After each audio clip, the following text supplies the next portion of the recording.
Here's why a lot of commercial owners never actually sell their property. It's usually not because they don't want to.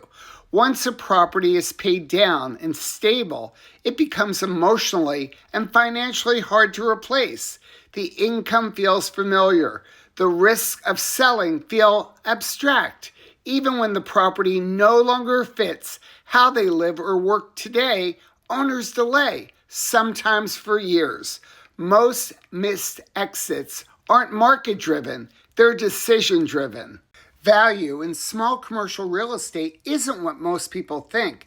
It's not just rent or price per square foot. Real value includes zoning flexibility, tenant behavior, how stable the income actually is, and how easily that income could be replaced. Two identical buildings on paper can perform very differently in real life. Understanding that difference changes every decision. Auto properties in Los Angeles don't follow normal commercial rules. Zoning scarcity, long-term operators, and high replacement costs make them behave more like infrastructure than retail. That's why owners tend to hold them longer, and when they trade, buyers underwrite them very differently than strip retail. If you analyze them like generic retail, you'll miss the point. A lot of owners wait for the perfect time to sell. The problem is that perfect timing usually only becomes obvious in hindsight. Meanwhile, life changes. Energy, health, priorities, optionality shrinks quietly, even while the property looks fine on paper. Planning early creates choices later. Cash flow isn't the only risk in owning commercial property. Concentration risk, management fatigue, tenant dependency, those matter just as much, especially for an owner-operator where the income depends on being personally involved every day. Risk isn't just numbers, it's sustainability. Before I ever talk about numbers, I look at something else.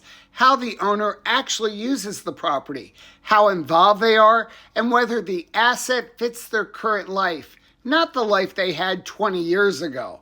Most problems start with a mismatch. Not a bad deal. Mismatch is usually the real issue. Most commercial listings don't tell the real story. They show square footage and rent, but not the operational reality, tenant reliability, deferred decisions, or how much the owner is really involved. That information rarely fits in a flyer, but it drives value. The story matters as much as the stats.